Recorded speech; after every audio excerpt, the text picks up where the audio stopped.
Casi 7 meses lleva la gestión que encabeza el presidente Javier Milei en el gobierno, en la administración nacional, y enarbola como uno de los logros que ha bueno, conseguido en este tiempo la desaceleración de la inflación.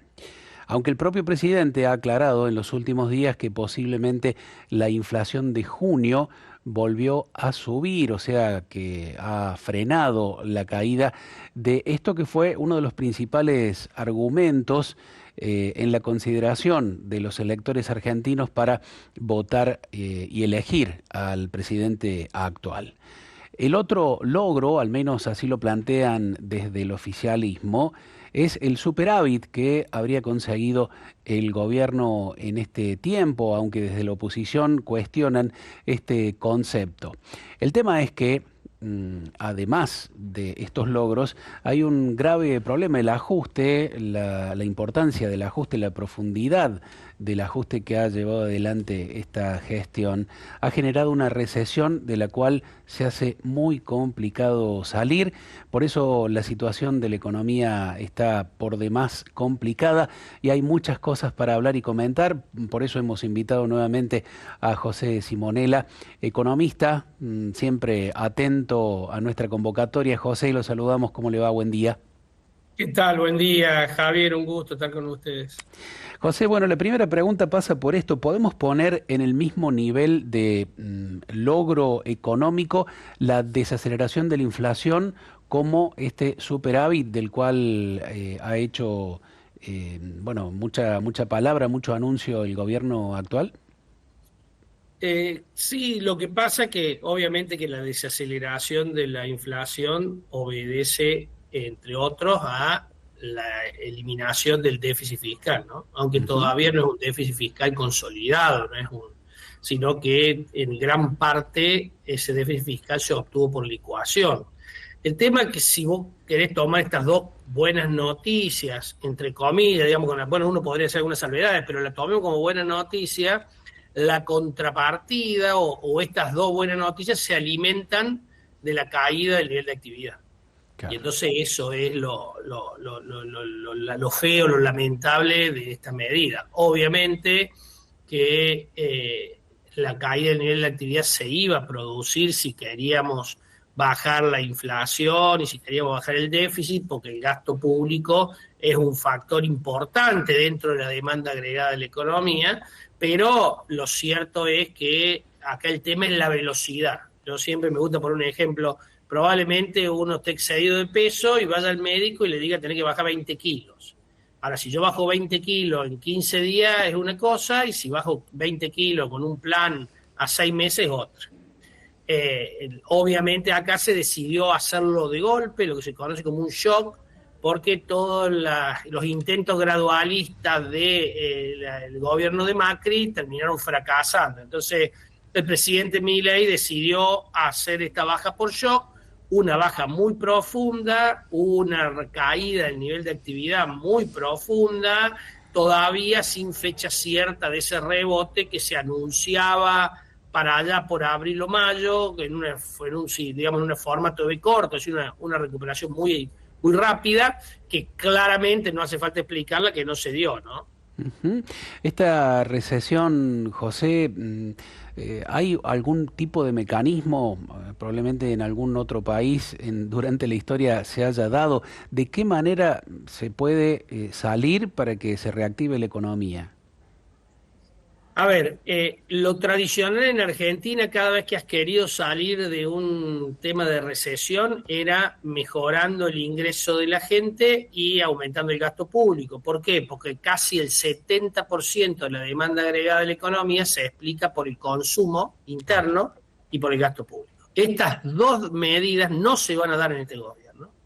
El gobierno ha decidido, obviamente, a licuar parte de los ingresos de los jubilados, a licuar parte de los sueldos de la gente, para obtener el superávit fiscal, por lo menos hasta tener tiempo de que comiencen a llegar las inversiones. Entonces, por ahí, la insistencia del gobierno de poder implementar cuanto antes el RIGI, que es digamos, la reglamentación de inversiones de magnitud en Argentina, para que la recuperación venga por el lado del aumento de la actividad del sector privado. Ahora, es un sector privado que tiene que estar pensado en la exportación, y esto lleva su tiempo, Javier. No es que de un día para otro uno recupera mercado, gana mercado en el exterior y se realizan las inversiones que permiten la exportación. Hay una gran expectativa con las mineras, hay una gran expectativa con las petroleras, pero la minera, la petrolera, las de tecnología llevan tiempo de inversión para que luego comiencen a producir. Así que en el corto plazo, lamentablemente, no hay una recuperación en B corta, y si uno tiene en cuenta la medida anunciada el viernes por el presidente del Banco Central y por el ministro Caputo, que tiene que ver con que los pasivos monetarios que tiene el Banco Central sean transferidos a el Tesoro para cerrar la segunda canilla, digamos, de emisión de dinero, como lo que han denominado la segunda etapa del plan, que técnicamente es adecuado. Ahora hay que ver cómo lo haces, porque claramente los intereses que antes pagaba o que hasta ahora pagaba el Banco Central con emisión se van a empezar a pagar desde el Tesoro, y el Tesoro no puede emitir, y entonces el Tesoro o mejora los ingresos tributarios o baja el gasto para tener más superávit para pagar. Los ingresos tributarios en el medio de esta recesión no es fácil que mejoren, con lo cual daría la impresión que se tienen que pagar reduciendo gastos, con lo cual el ajuste se va a profundizar lamentablemente en el corto plazo, por lo menos hasta que la economía comience a recuperarse y a generar mayores ingresos fiscales. Ceci. José, buen día. Cecilia lo saluda. ¿Qué tal? Cecilia. Bueno, escuchando atentamente esto de la B corta, ¿no? Que no se dio. Algunos hablan de la doble B también, que sube, baja y vuelve a subir, ¿no? Un efecto así. El campo, algunos dicen que ha ido siempre en progreso, que está bien, que los ingresos del campo podrían motivar que esto se reactive en la economía, pero que quizás no alcanza la fuerza del progreso del campo. ¿Tendrá que ver en todo esto la falta de una arista como es la obra pública, José? Sí, claramente el campo es relevante, es muy relevante en la economía argentina, pero también hay que tener en cuenta que el campo afecta el nivel de actividad de un par de provincias, ¿no? Hay provincias que no están alcanzadas por el campo. Entonces la realidad de Córdoba no es lo mismo que la realidad de, no sé, de Santa Cruz, por decir un ejemplo, desde el punto de vista del sector agropecuario. Así que la obra pública es una gran dinamizadora fundamentalmente de la mano de obra, porque la construcción utiliza mucha mano de obra no calificada y además utiliza muchos insumos que son nacionales. Digo, cuando vos haces una ruta le pones cemento, hierro y mano de obra.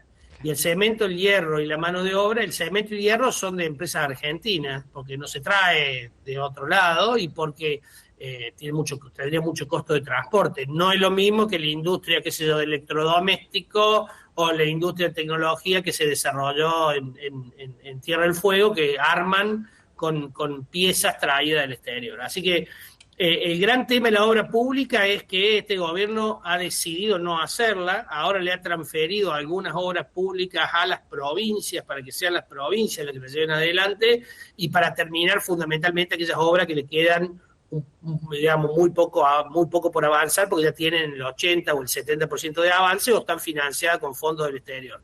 Pero claramente acá hay que esperar que se dinamice la economía de acuerdo a lo que ha planteado el gobierno, por el lado de la inversión privada y por el lado de las exportaciones. Eso lleva tiempo, ¿no? Y eso también lo aclaró una nota que le hicieron a la canciller Mondino.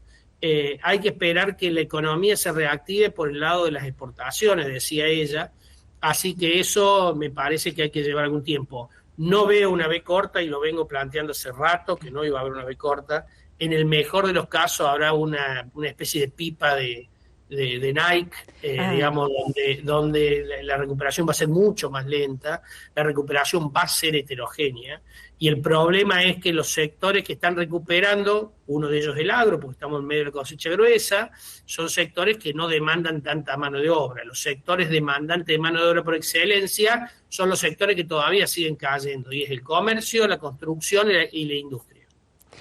José, ¿cómo te va? Buen día, Cristian te saluda. Según lo que Hola, voy Cristian. entendiendo, entonces estamos experimentando las consecuencias de este shock en este nivel de caída de la actividad, con la recesión, con el ajuste que continúa, con el aumento de precios. Y en todo esto, ¿uno puede advertir algo positivo, algún puntito que nos permite decir, bueno, por acá podemos tomarnos para no mirar de manera tan oscura la realidad que tenemos y que por ahí muchas veces no estamos comprendiendo y a veces pareciera que la paciencia en esperar que esto cambie también se nos va acabando?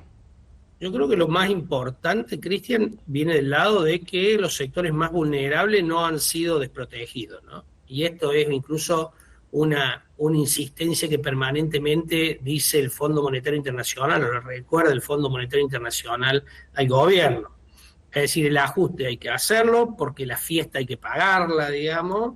Esto de haber durante años gastado más de lo que nos ingresaban hay que pagarlo, pero siempre el fondo advierte, pero cuidemos a los más desprotegidos. Y en esto me parece que sin tener yo ser un especialista en cuestiones de acción social, daría la impresión que se está cumpliendo porque vos no ves gente movilizada en la calle reclamando, ¿no? Más allá de que sí es cierto que por ahí se escucha algunos comedores que reclaman que les llegue el alimento, y ahí me parece que tiene más que ver con un problema de gestión que con un problema de decisión política. El gobierno ha demostrado alguna falencia importante en la gestión, fundamentalmente en el de alimentos, digamos, que fue la que más Sí. trascendió, pero daría la impresión que al menos la ayuda para esos sectores está llegando porque la gente está tranquila. Uno debiera pensar o hubiera pensado que un ajuste de esta magnitud con un modelo tradicional de la Argentina hubiera generado una movilización de gente en las calles totalmente.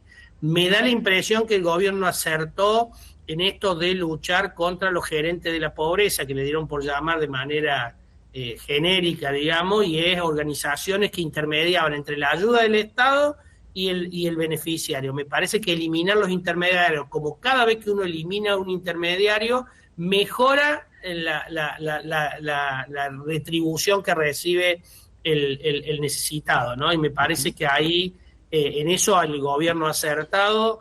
No se ven cortes de calle, pero no es que no se ven cortes de calle porque el Estado impida con el poder de policía que eso se produzca, sino porque dentro de todo me da la sensación que la ayuda está llegando de una forma u otra. Siempre es perfectible, siempre podría mejorarse, pero en tremendo ajuste, que acá me parece que por ahí al presidente en algunas expresiones se le va la mano, como decimos, la soberbia puede más que su prudencia.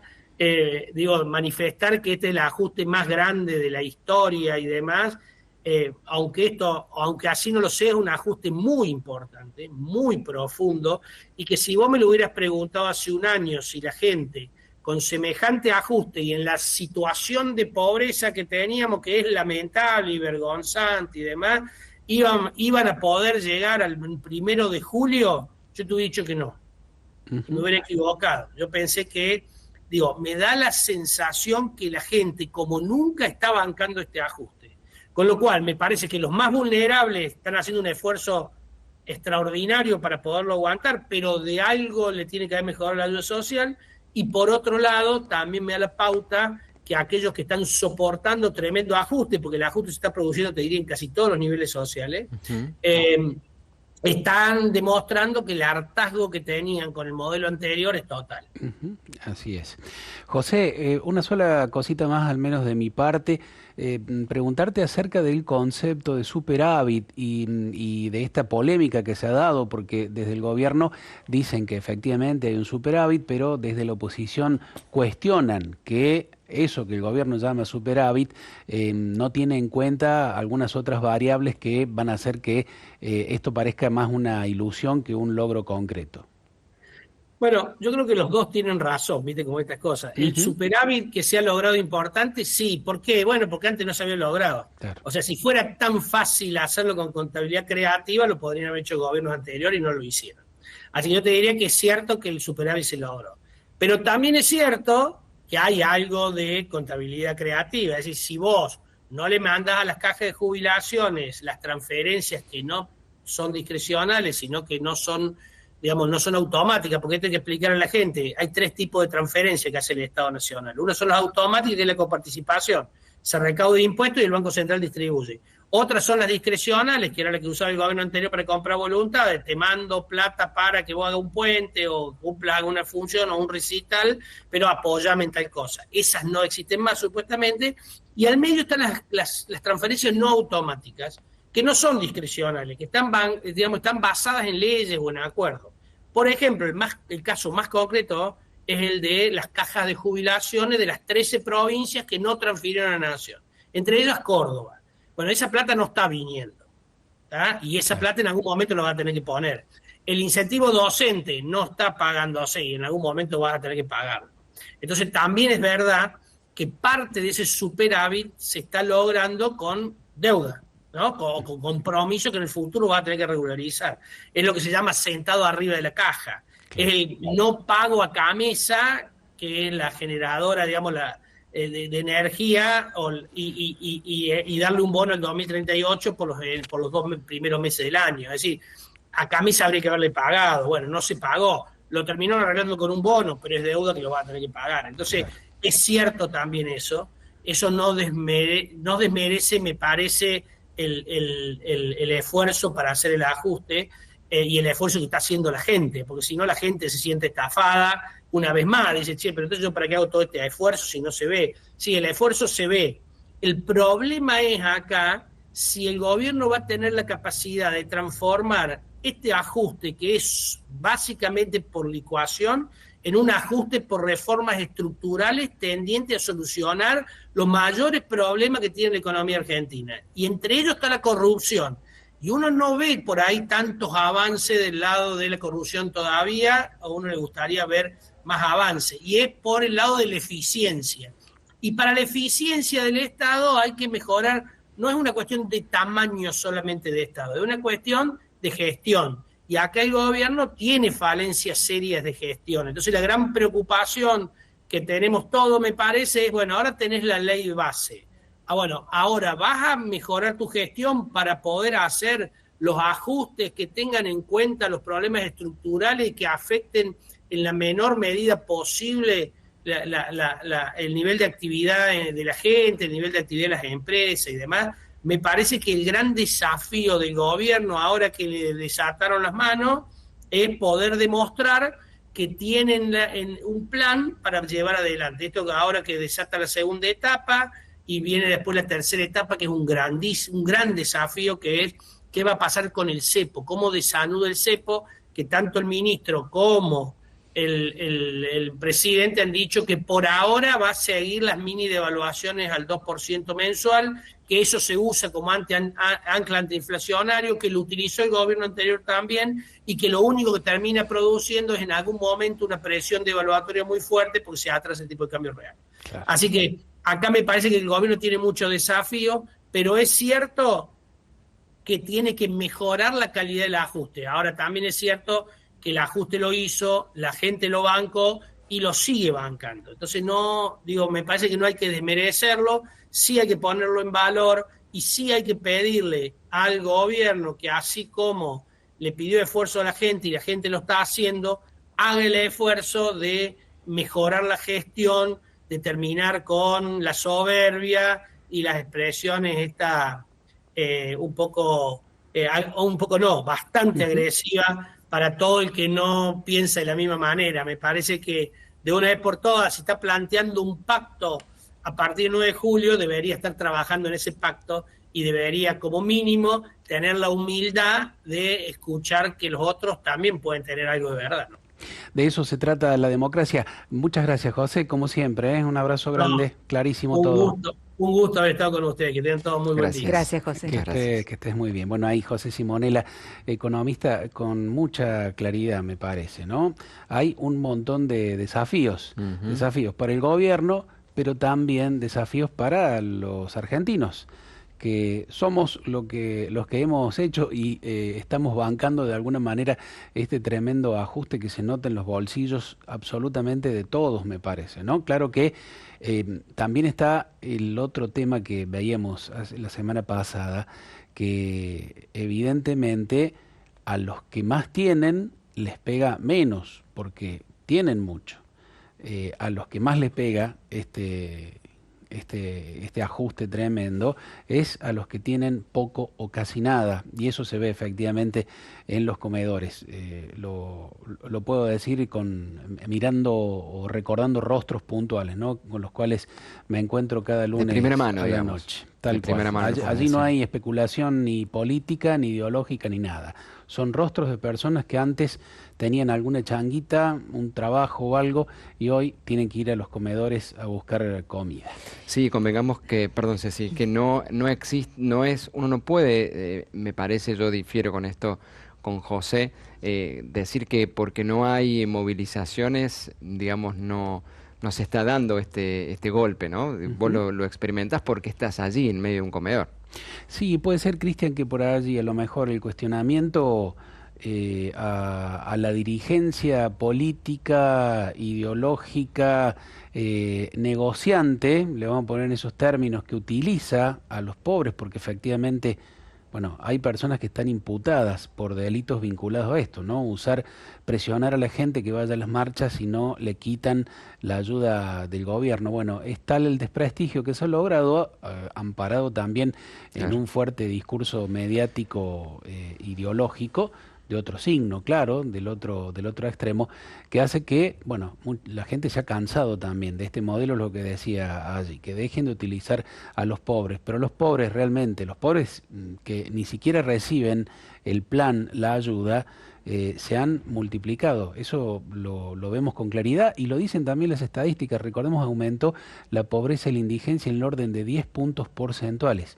Esos son rostros, no son estadísticas, son personas. Bueno, nosotros la economía la vemos también en vivo y en directo cómo marcha con bueno, nuestra empresa, una pequeña pyme de Córdoba, que bueno, todos los días luchamos para poder seguir adelante Claro. con toda la gente, con todas las personas que están involucradas en la empresa. Y vemos esto, que caen las ventas porque son productos que a lo mejor tienen que ver con la vida diaria de una casa.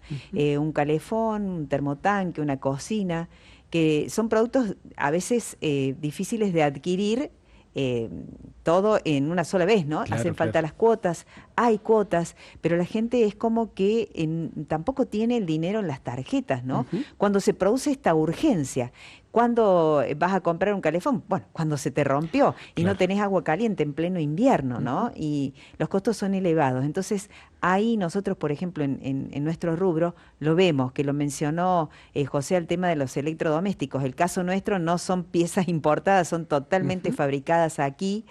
En la provincia y en el país no hay importaciones, hace mucho que no se puede hacer importaciones, ni tampoco exportaciones. Claro. Tampoco exportaciones. Así que, porque la competencia es imposible, con lo que llega de China, por ejemplo, unos impuestos altísimos, los costos de mano de obra, etcétera, que son por todos conocidos, ¿no? Entonces lo que se va haciendo es esto, el día a día y el poquito a poquito, tratar de ahí de sostener y de seguir adelante, que creo que es lo que hacemos todos, cada uno en su casa, ¿no?